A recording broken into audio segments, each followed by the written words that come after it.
Medicine का वक्त हो गया। बेटा मेरी फिक्र करना छोड़ दो, अपने घर जाओ, बहुत दिन हो गए हैं तुम्हें यहाँ। की तबीयत ठीक हो जाएगी तो मैं चली जाऊंगी। इस हालत में छोड़ के नहीं जा सकती आपको। पीछे घर है तुम्हारा, शौहर है, इस तरह से निग्लेक्ट नहीं करो। और मैं अकेले नहीं हूँ बेटा, रूहान और भाभी मेरे पास रहेंगे कुछ दिन। अच्छा ठीक है, पहले मेडिसिन तो खाएं।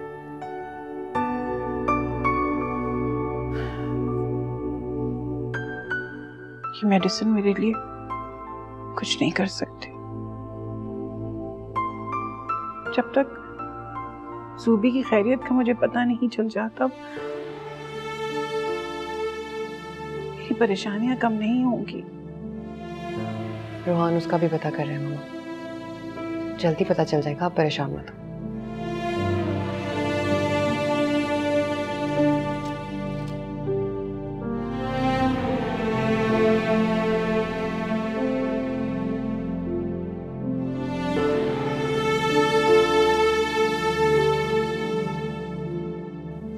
आराम कर लें।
ज़ुहैब, चलो सब नाश्ते पर वेट कर रहे हैं।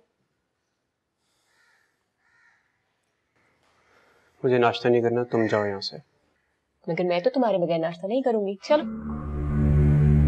ये क्या बदतमीजी है? तुम्हें कहा ना कि नाश्ता नहीं करना, तो इसका मतलब है नहीं करना।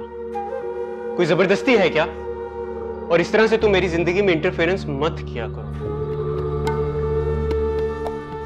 और सुनो मेरी बात, ये जो तुम मेरे सर पे सवार होने की कोशिश करती हो ना, प्लीज ये मत किया करो।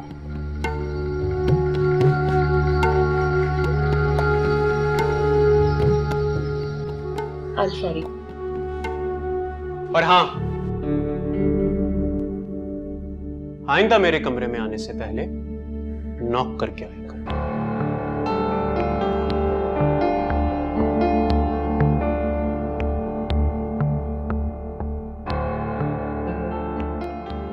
दादी, आपके पोते ने मेरी बहुत इंसल्ट की है। मैं तो सिर्फ उससे नाश्ते का पूछने के लिए गई थी और उसने मुझे धुतकार कर रूम से निकाल दिया। ज़ुहैब ने ऐसा किया? यकीन नहीं आता। उसने आज तक किसी से ऊंची आवाज में भी बात नहीं की। तो मैं क्या आपसे झूठ बोल रही हूँ? मैंने ऐसा कब कहा? तुम्हारा बात का उल्टा मतलब क्यों निकालती हो? दादी, मैं ऐसे लोगों के साथ एक दिन भी गुजारा नहीं कर सकती, और ज़ुहैब जैसे रूड इंसान के साथ तो बिल्कुल भी नहीं। और मेरी और ज़ुहैब की शादी को आप अपने दिमाग से निकाल दें। आप मेरे लिए यही कोई अच्छा रिश्ता क्यों नहीं तलाश करती? किसी और से क्यों?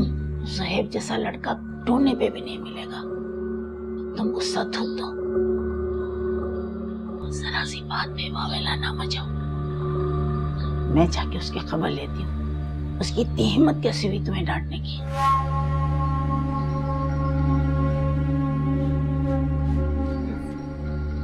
समझता क्या है अपने आप को? मैं कौन सा मरी जा रही हूँ इससे शादी करने के लिए? मुझे तो सिर्फ इस घर पे राज करना है। That's it।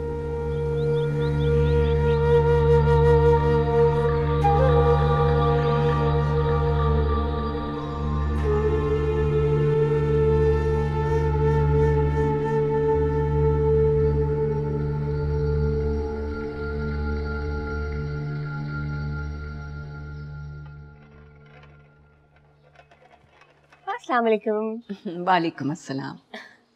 बड़े अच्छे वक्त पर आई हैं आप। मैंने अभी अभी गर्मा गर्म पकोड़े तैयार किए। वाह, पकोड़े बहुत मजे के लग रहे हैं, तो ज़ुहैब को भी बहुत पसंद हैं। आपके बेटे तो अभी तक घर आए नहीं है, जब वो आएगा तो मैं उसके लिए नए फ्राई करूंगी।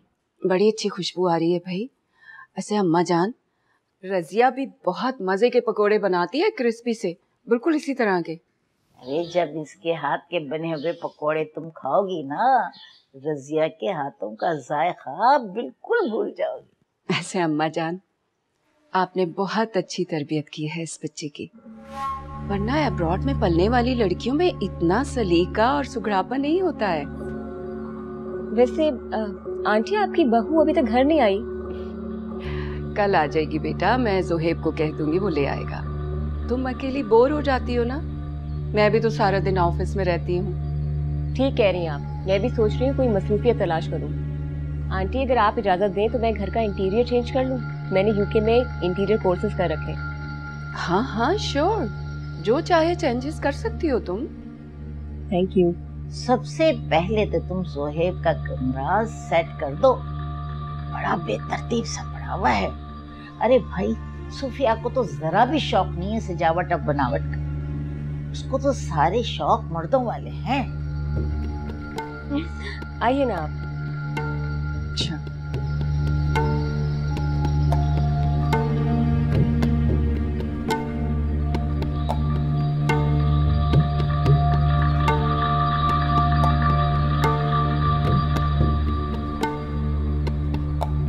बहुत टेस्टी बने हुए हैं। Thank you. Thank you so much.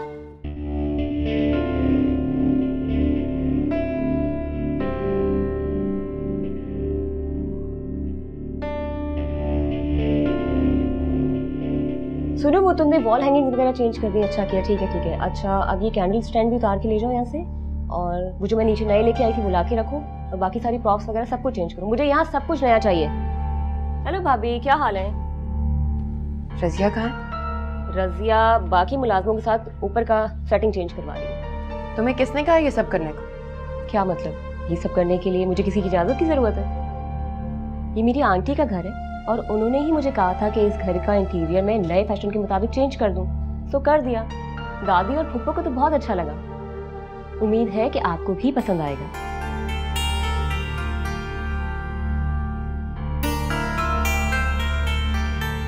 सारी तस्वीरें? मेरी शादी की तस्वीर कहाँ है? आपकी शादी की तस्वीरें मैंने बहुत एहतियात के साथ स्टोर रूम में रख दी हैं। किससे पूछकर?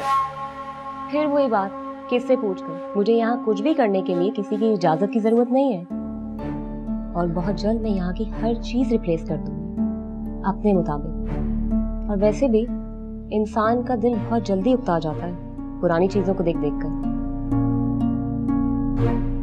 और मर्दों का तो बहुत जल्दी।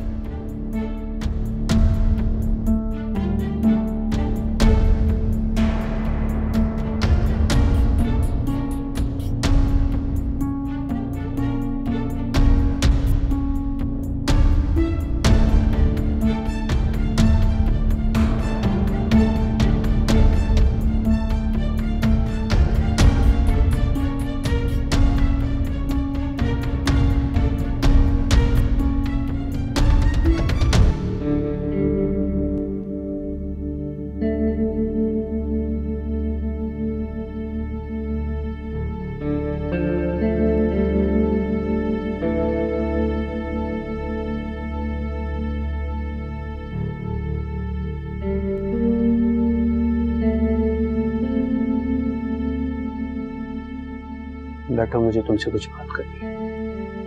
क्या बात करनी है?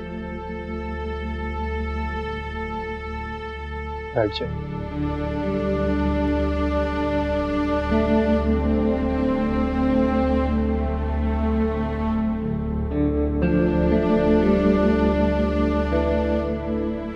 क्या हुआ? आप परेशान लग रहे हैं। सोफिया से झगड़ा हुआ क्या? नहीं। तो फिर क्या बात है? आप मुझसे शेयर कर सकते हैं।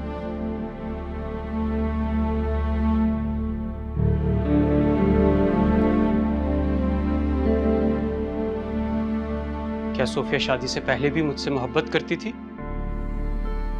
तुम इस बारे में क्या जानती हो?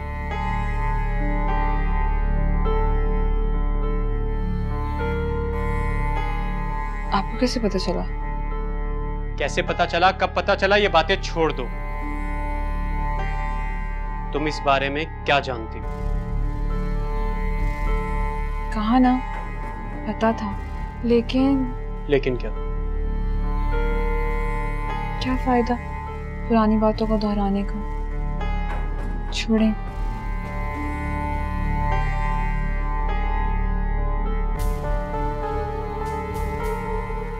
इधर देखो मेरी तरफ और मुझे सब कुछ सच सच बता दो।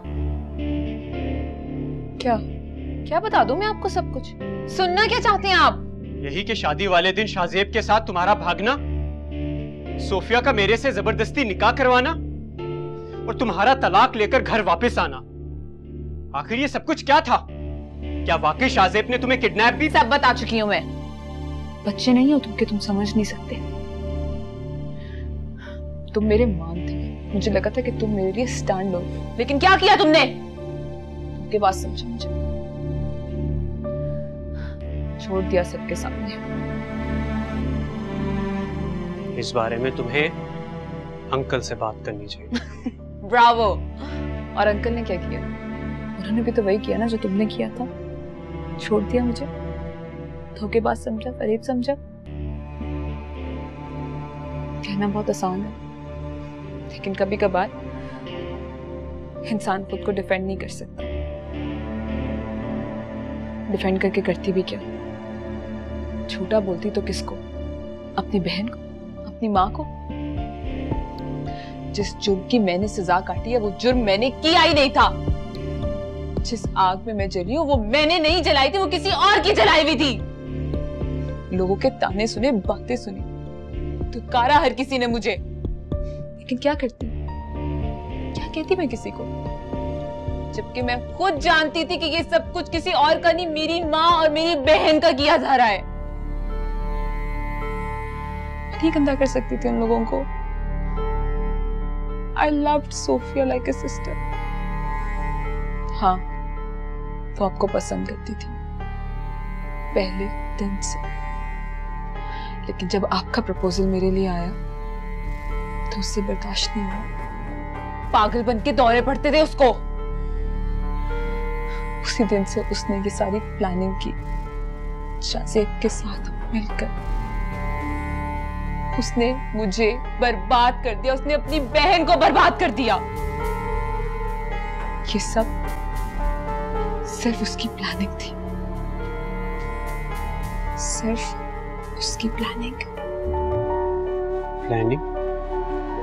हाँ, सोफिया आपको पसंद करती थी। पहली नजर में उसे आपसे मोहब्बत हो गई थी, लेकिन जब उसने देखा कि आपका प्रपोजल मेरे लिए आया है तो इससे बर्दाश्त नहीं हुआ। सोफिया मेरे साथ ऐसा कैसे कर सकती है? मुझसे झूठ नहीं बोल सकती, मुझे धोखा नहीं दे सकती, और मैं तुम्हारी बात पे कैसे यकीन करूं? और अगर ये सब सच हुआ तो? अगर ये सब सच हुआ ना, तो मैं सोफिया को हमेशा हमेशा के लिए अपनी जिंदगी से निकाल दूंगा, उसे कभी माफ नहीं करूंगा।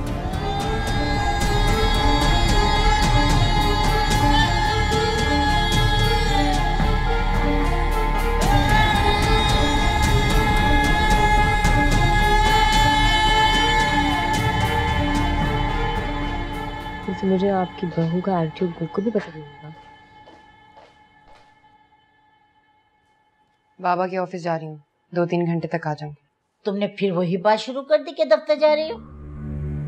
तुम्हारे शौहर को तुम्हारा दफ्तर जाना बिल्कुल पसंद नहीं है, लेकिन तुम तो हर वो काम करती हो जो उसे ना पसंद है वो तुम्हारे लिए पसंदीदा है। ज़ुहैब को मेरे ऑफिस जाने पे कोई एतराज नहीं, उन्हें मैसेज करके मैंने बता दिया, बस आपको इन्फॉर्म करने आई थी। खुदा हाफिज़। देखा आपने कैसी इंसल्ट करके गई आपकी। आने दो ज़ोहैब को, ऐसा मजा चगाएगा ना दोबारा जुर्रत नहीं होगी जवाब देने की। भूला नहीं है आपने इसकी शिकायत लगाना। अरे तुम देखती तो जाओ मैं करती क्या हूँ।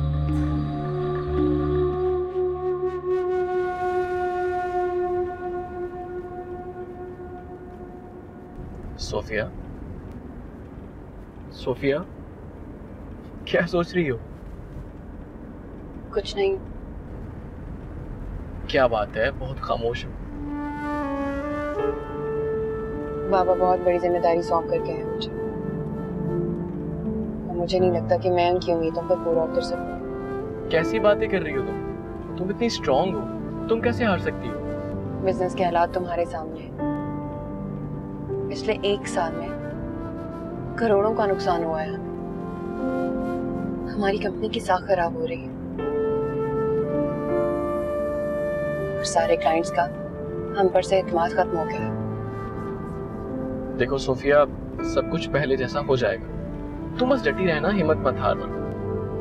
और तुम अकेली तो हो नहीं, मैं भी हूं तुम्हारे साथ, और किसी भी मुश्किल में तुम्हारा साथ कभी नहीं छोड़ूंगा।